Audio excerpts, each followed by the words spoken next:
सादिया की ट्रेन 7 घंटे लेट पहुंची थी। मुबीन फिर भी स्टेशन पर उपस्थित था। सादिया ने पहली बार अकेले यात्रा की थी। फिर मुन्ने ने भी काफ़ी परेशान किया था। मुबीन को देखकर उसकी आधी थकान जाती रही।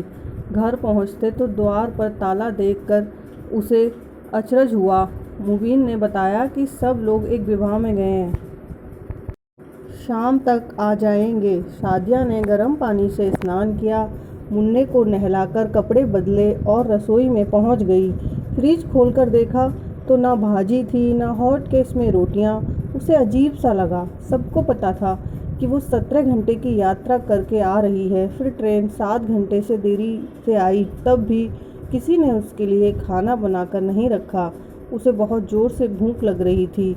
उसने आलू की सब्जी व पराठे बनाए और मुबीन को आवाज़ दी। मुबीन ने गरम पराठे देखकर कहा, मैंने तो आपा से कहा था कि खाना बनाकर रख देना। सादिया ने सहजता से कहा, विवाह में जाने की हड़बड़ी की में समय नहीं मिला होगा। मुबीन कटुता से बोला, कौन सा समंदर पार कर जाना था कि तैयारी में समय लग गया।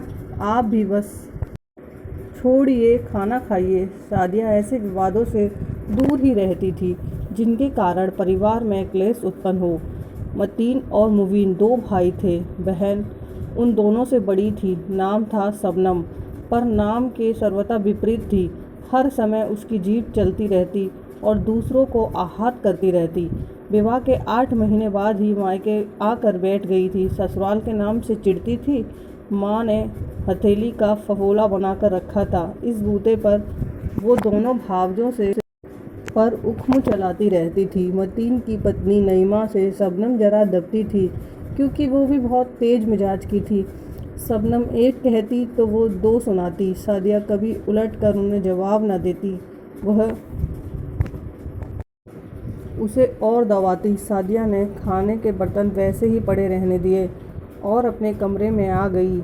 मुबीन मुन्ने के साथ खेल रहा था। 1 महीने बाद बेटे से मिला था। सादिया को देखते ही बोला, तुम आराम करो, बहुत थकी हुई लग रही हो, मैं मुन्ने को संभालता हूँ। वो मुन्ने को उठाए हुए बैठक में चला गया। सादिया को सोए हुए थोड़ी ही देर हुई थी कि सब लोग विवाह समारोह से लौट आए। टीनू मीनू उसके पलंग पर चढ़कर उसे जगाने लगे। चाची हमारे लिए क्या लाई? सादिया कच्ची नींद से उठ बैठी। उसे क्रोध तो बहुत आया पर कर नहीं पाई। नईमा और आपा दरवाजे के पास खड़ी थी। आपा ने हंसकर कहा, मुझे तो धैर्य रखना कठिन हो गया, इसलिए बच्चों से कहा कि चाची को जगा दो। सादिया ने मुंह हाथ धोए, सूटकेस से मिठाई 2-3 डब्बे निकाले और टीनू मीनू को दे दिए। बच्चे मिठाई में मगन हो गए। तब तक नईमा चाय ले आई। सादिया ने चाय पीते हुए कहा, अम्मी और अब्बू ने आप सब लोगों को सलाम और दुआ भेजी है। बस उसकी सास ने कुछ विचित्र ढंग से कहा, हाँ और क्या? सादिया को हैरत हुई। क्या दिया है तुम्हारी अम्मी ने तुम्हें? आपा एक एक शब्द चबाती हुई बोली, मुझे साड़ी दी है और मुन्ने को सूट। सादिया बोली, लाकर दिखाती हूँ। नहीं रहने दो आपा, उपेक्षा से बोली, अपने दामाद के लिए कुछ नहीं भेजा तुम्हारी अम्मी ने? वह सादिया अखला कर रह गई। कैसे कहती कि एक साड़ी ही बड़ी कठिनाई से खरीद सके थे उसके पिता। वो तो उसके लिए भी मना कर रही थी, पर उसकी अम्मी ने कहा, तेरी सास क्या कहेगी कि मायके तो गई पर माँ ने एक साड़ी भी नहीं दी। वह बात ये है कि मेरा बहुत जल्दी से निकलना हुआ ना, ये साड़ी तो पहले से ही ले कर रखी थी।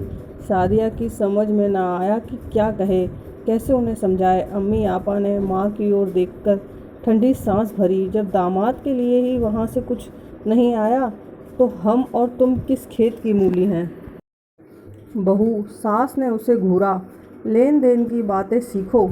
अभी पास पड़ोस की औरतें आएंगी, पूछेंगी कि समधन ने क्या भेजा है, तो हम क्या दिखलाएंगे उन्हें? ये कहेंगे कि हमारी बहू मायके से खाली हाथ झुलाती वापस आ गई। क्या इज्जत रहेगी हमारी? नईमा भाभी तो मायके से सबके लिए कपड़े लाती हैं। पिछले बार तो सच्चे मोतियों की कंगन भी लाईं मेरे लिए। नईमा जले का नमक छिड़कती हुई बोली, भाई छोड़ो शबनम आपा, हर किसी की हैसियत अच्छा देने दिलाने की नहीं होती। सास ने बड़बड़ाते हुआ कहा, दिल भी होना चाहिए देने का। गरीब से गरीब बाप भी अपनी बेटी को नंगी पुच्छी नहीं रखता। बहू के मायके वाले एक नमूना है। सादिया से सहन ना हो सका, वो कमरे में आकर फूट फूट कर रोने लगी। उसी समय मुबीन और मतीन आ गए। आपा ने मुबीन को आड़े हाथों लिया, शिकायत करने बैठ गई कि सादिया मायके से किसी के लिए उपहार लेकर नहीं आई।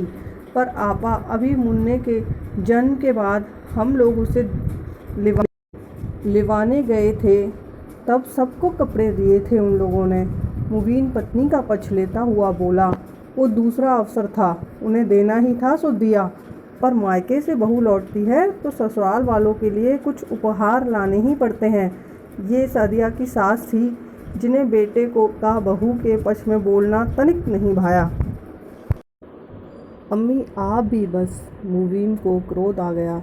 मैं भी क्या बस। उन्होंने आंखें निकाली। नईमा दुल्हन भी मायके जाती है, उससे तो हमें शिकायत नहीं होती। मतीन ने नईमा को संकेत से वहाँ से हट जाने को कहा। नईमा का मन नहीं था, पर मतीन द्वारा घूरने के कारण उठ गई। सास और ननद मोर्चे पर डटी रहीं। शबनम आपा बोली, मुबीन, तुम्हें अम्मी के सामने बीवी का पक्ष लेते लाज नहीं आती? औरतों के बीच में क्यों बोलते हो? मतीन तो कभी बीवी के लिए अम्मी के सामने आवाज़ ऊंची नहीं करता। मतीन भाई को बोलने की आवश्यकता ही नहीं होती, क्योंकि आप भाभी जान को सिर पर बिठाए रखती हैं। ऐसा इसलिए होता है कि भाभी जान ट्रक भर कर दहेज लाई थी। अब भी मायके से तोहफे लाकर आप दोनों का लगाम हाथ में रखती हैं। मुबीन, तुम बदतमीजी पर उतर आए हो। आपा ने नथुने फुलाए। नईमा अपने कमरे से सब बातें सुन रही थी। वो तड़प कर बाहर आना चाहती थी, पर मतीन ने आने न दिया। मुबीन ने नईमा की ओर देखकर कहा, भाभी जान, मुझे आपसे शिकायत नहीं, आप अपने तरीके से व्यवहार करती हैं। मुझे अम्मी से शिकायत है। वे दोनों बहुओं को एक आंख से क्यों नहीं देखती? वो तो कहो सादिया झगड़ालू नहीं है। मुझसे वो सास ननद की शिकायतें नहीं करती, अन्यथा ये घर मेरे लिए सिर दर्द हो जाता। वो पैर पटकता हुआ कमरे में चला गया। आपा ने बात पकड़ ली कि भाई ने रेशम के लपेट पर उन्हें जूते मारे हैं। फिर सारा क्रोध निकाला सादिया पर। कई दिनों तक उससे किसी ने सीधे मुंह तक बात नहीं की। सादिया के पिता मुबीन के पिता के मित्र थे। वे अध्यापन का कार्य करते थे, घर में बहुत संपन्न नहीं थे। मुबीन के पिता को सादिया बहुत पसंद थी। मुबीन की अम्मी ने संपन्न घरानों की बहुत सी लड़कियां देख रखी थीं। एक नईमा की बुआ की लड़की थी, जिस पर उनका बहुत मन था, पर बाप बेटों के आगे उनकी एक न चली। सादिया के पिता ने अपनी हैसियत के हिसाब से बहुत कुछ दिया, पर सास ननद तो पहली बहू से उसकी तुलना करती और उसे नीचा दिखाती। मुबीन के पिता जब तक जीवित रहे तब तक स्थिति नियंत्रण में थी। उनके देहांत के बाद तो आपा तो बिल्कुल बेलगाम हो गई हैं। सास भी ताने देने लगी। मई का महीना था। सादिया मायका जाने का प्रोग्राम बना रही थी। नईमा तो बच्चों की छुट्टियां आरंभ होते ही चली गई थी। सादिया को सास ने ये कहकर रोक दिया कि नईमा के आने के बाद जाना।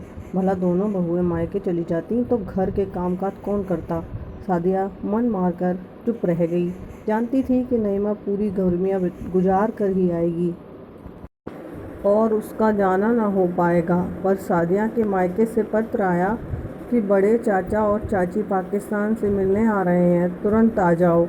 मुबीन के कार्यालय में पत्र आया था। उसने घर आते ही सादिया को तैयार करने के लिए कहा। वापस लौटते ही मुबीन की बहन ने कहा, तेरे चाचा चाची हम सबके लिए क्या तोहफे लाए। आपा, आप भी कमाल करती हैं। वर्षों से चाचा चाची से हम लोगों का पत्र व्यवहार नहीं है। विभाजन के समय वे लोग पाकिस्तान गए थे। उन्हें क्या पता था कि यहाँ कौन कौन भाई भतीजे अथवा दूर पास के संबंधी हैं। वे क्या एक एक के नाम से तोहफे लाएंगे? सादिया ने कहा। सास भड़क कर बोली, बहू कमाल की हो तुम, पहले ही पत्ता काट देती हो। हमें तजर्बा है कि दूसरों के यहाँ देखा है तो सो कहते हैं। चौधरी कमदरीन की बहनोई दुबई से आती है तो हर एक के लिए नाम का तोहफा चिट लगा कर लाते हैं। रामास्वामी की बहन कनाडा से आती हैं तो इत्र की शीशियों पर एक एक का नाम लिख कर लाती हैं। नईमा की नानी पाकिस्तान गईं तो वापसी में सबके लिए साड़ियाँ और कमीज़ें लाईं। लोग हमसे कहते हैं कि कहाँ नंगे बच्चों के घर से लड़की लाई हो, जो लड़की की ससुराल वालों को कुछ भी नहीं देते।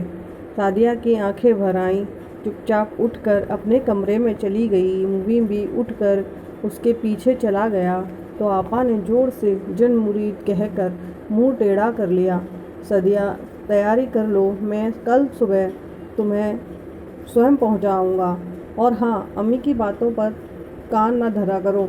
मुबीन ने प्रेम से सादिया के बाल सहलाए। सादिया, आप तो जानते ही हैं मेरे घर के हालात क्या हैं। 1 वर्ष से अब्बा बिस्तर पर पड़े हैं। उनका इलाज, छोटे 3 भाइयों की पढ़ाई का खर्च, फिर दादी हमेशा बीमार रहती हैं। मैं जानता हूँ सादिया, इसलिए तो तुम्हारा पक्ष लेता हूँ। मुबीन का मन सादिया की असहाय स्थिति पर पिघला जा रहा था, पर अम्मी और आपा समझने का प्रयास नहीं करती। मैं हर प्रकार से उन्हें प्रसन्न रखने का जतन करती हूँ। खैर, वो लंबी सांस लेकर बोली, इस बार लौटते समय मैं उन लोगों के लिए कुछ न कुछ अवश्य लाऊंगी। उनके ताने मुझसे सहन नहीं होते। मुबीन बहुत देर तक सादिया को समझाता रहा, फिर टहलता हुआ दूर तक निकल गया। वो बहुत परेशान था। सादिया पर उसे दया आती थी। मन में कुढ़ते रहने से उसका स्वास्थ्य अच्छा नहीं रहता था। वो फिर से माँ बनने वाली थी। मुबीन सहसा उसे किसी ने आवाज़ दी। वो चौंका तो नीना दीदी को अपने सामने खड़ा पाया। वे उसके बचपन के मित्र नरेंद्र की बहन थी। वे उसे अपने घर ले आईं। नाश्ते के बाद चलने को हुआ तो नीना दीदी ने पूछा, क्या तुम्हें कोई परेशानी है? मुबीन ने टालना चाहा पर सफल ना हुआ। घर की इतनी छोटी सी बात उसे बाहर बताते अच्छा नहीं लगा। वैसे ये इतनी छोटी बात नहीं है, क्योंकि इसके कारण सदैव तुम्हारे घर में कलह होता रहता है। और इतनी बड़ी बात भी नहीं कि तुम यूँ मुँह लटकाए रहो। नीना दीदी हंसते हुए बोली। मुबीन आश्चर्य से उनको मुँह ताकने लगा। वे आगे बोली, मुबीन, ये स्त्रियाँ जो मायके से उपहार लाकर ससुराल में भरती हैं, वो वास्तव में ससुराल का ही रुपया होता है। वर्ष भर तक घर में खर्च में से पैसे निकाल कर, या तो कह लो कि रुपए बचाकर, वे मायके ले जाती हैं। फिर वापस आकर मायके का रौब झाड़ती हैं। भला सबके मायके वाले इतने संपन्न तो नहीं होते कि हर चक्कर में बेटी के साथ ससुराल वालों का भी निहाल कर दें। मुबीन की आंखें खुल गईं। आपका मतलब दीदी? हाँ, नीना दीदी मुस्कुराईं। तुम अपनी पत्नी और माँ के मध्य मधुर संबंध बनते देखना चाहते हो तो सादिया की सहायता क्यों नहीं करते? जो कुछ तुम खर्च करोगे वो तुम्हारे ही घर में आएगा। बस यूँ समझ लो कि सीधे ना पकड़ कर हाथ घुमाकर नाक पकड़नी है। मुबीन ने नीना दीदी से ही रकम उधार ली और दूसरे दिन सादिया को लेकर निकल पड़ा। एक दिन ससुराल में रुक कर लौटने लगा तो 3000 रुपये सादिया के हाथ पर रखता हुआ बोला, लौटते समय इस रकम से अम्मी, आपा और भाभी के लिए साड़ियाँ ले आना ताकि उन्हें शिकायत ना हो। पर सादिया बोली, क्या मैं झूठ बोलूं कि मेरे मायके वालों ने ये सब भेजा है? मुझे लेन देन ये कारोबार वैसे भी पसंद नहीं है। उपहार अपनी इच्छा और विशेष अवसरों पे दिए जाते हैं, उधार के नहीं दिए जाते, ना मांग कर लिए जाते हैं। ये मेरा रुपया है, अर्थात तुम्हारा भी है। मुबीन ने सादिया को समझाया, और मैंने झूठ बोलने के लिए सब कहा है। तुम कहना कि ये उपहार आपके लिए है। बस मायके से लौटी हूँ तो तुम्हारे लिए मायके वालों ने भेजे हैं। ये उन्हें स्वयं समझने दो। वैसे जहाँ तक मैं अम्मी और आपा के स्वभाव को समझता हूँ, वे आम खाने से मतलब रखेंगी, पेड़ गिनने से नहीं। सादिया, मैं चाहता हूँ अम्मी और आपा जो तुम्हारा तिरस्कार करती हैं वो ना करें। हमारे घर में शांति हो। तुम नईमा भाभी की भांति अम्मी की आंख का तारा चाहे न बनो, पर वे तुमको कष्ट ना दें। ऐसी छोटी छोटी युक्तियों से यदि परिवार में शांति बनी रहे तो बुराई क्या है। सादिया की आंखों में कृतज्ञता से आंसू आ गए। इस समय जो विचार उसकी आंखों को भिगो गया था वो ये नहीं था कि अब वो सास ननद के तानों से मुक्ति पा जाएगी। वो तो इस विचार से खुश थी कि मुबीन उससे कितना प्यार करता है। दोस्तों, आपको कहानी कैसी लगी? कहानी के बारे में अपनी राय कमेंट बॉक्स में दें। अगर कहानी अच्छी लगी हो तो वीडियो को लाइक करें और हमारे चैनल को सब्सक्राइब करें।